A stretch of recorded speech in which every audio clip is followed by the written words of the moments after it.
I've lived in Williamson County now since '83, and at that point there were like 15,000 people in Williamson County. I mean, it was a small little town, little place. I think the beauty of the place, I mean, we've got everything you need here. It's a fairly safe place. I've left my garage door open at night and think, holy cow, I'm glad I'm in Williamson County the next morning when I get up. It's just a good place to live, good family, good churches, just a lot of nice benefits. What I have done is public relations from the very start, coming out of college, University of Tennessee, worked a number of different jobs. Election integrity was not on my radar screen per se. It was only in 2020 when I learned after the election and started seeing all these stories about Dominion machines, and I looked at the picture and I said, holy cow, I voted on that machine. So the first thing I started thinking of was, okay, I got to find out what if anything happened. I started digging and researching and talking and listening and going to meetings, and I had others around me that we pulled in to work in election integrity. And we all started finding issues. We set up Tennessee Voters for Election Integrity. The whole objective of that was to research what we see is going on in Williamson County and then take that to people who can make the change. Having the confidence that the election went right and well and there was no fraud, that's the only thing we've got is the people.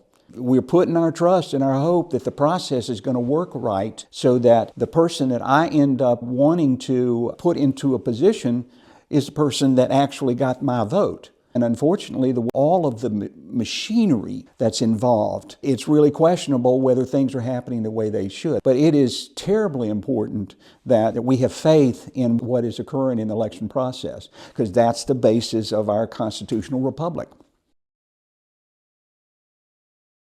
Tennessee does a pretty good job of election integrity, and I will give them that. There's a lot of things that they have done and put in place that are quite good. The whole idea that they went to is we didn't have a printed ballot, that the machines we were using before were just an electronic machine. You went up to it, it's just like a laptop, went up to it, put in your votes, press the button, boom, all goes into the computer. You never see it. You never get a chance to verify, did it vote the way I wanted to vote. So they wanted to get a paper ballot. That's good. We got it now, a paper ballot. You can look at it. The problem is that those votes are encased in a barcode. You can't read barcodes.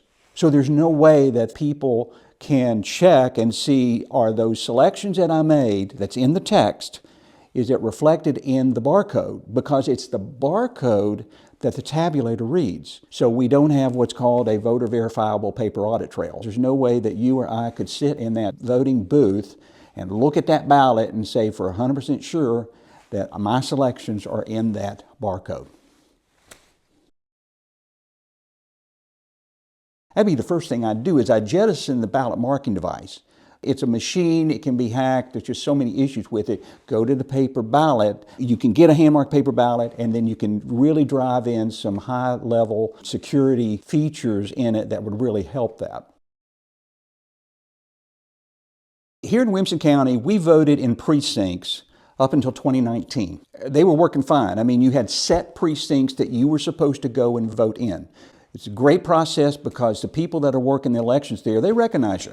Hi Frank, how you doing? Good to see you again. There's a limited number of people that can vote in a precinct. 6,000 is the number. So if you end up with 6,100 ballots from a precinct, all right, there's something going on there. So the precincts has some safety value built into it. In 2020, for some reason, we moved to vote centers. They hoped that it would increase voter turnout. It hasn't.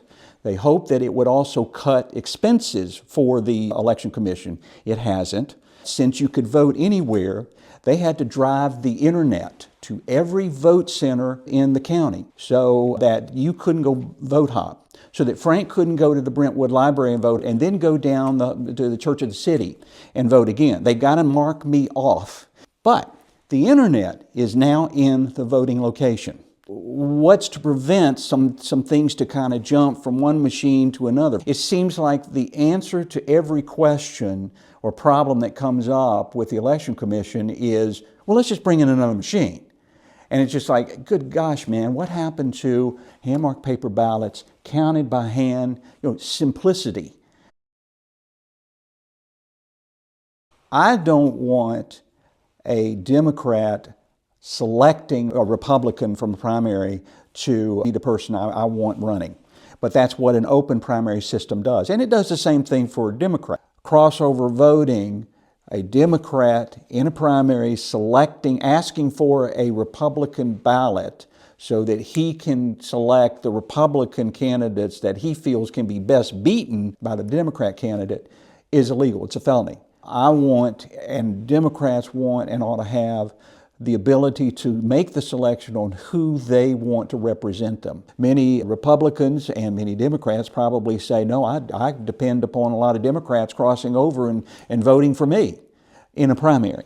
In a general, you can vote for whomever, but this is in a primary where you have to declare, I want a Republican ballot or I want a Democrat ballot. And that crossover voting, it needs to be closed. I feel slighted when a Democrat would select my candidate for me, and I'm sure they would feel slighted if a Republican selected theirs.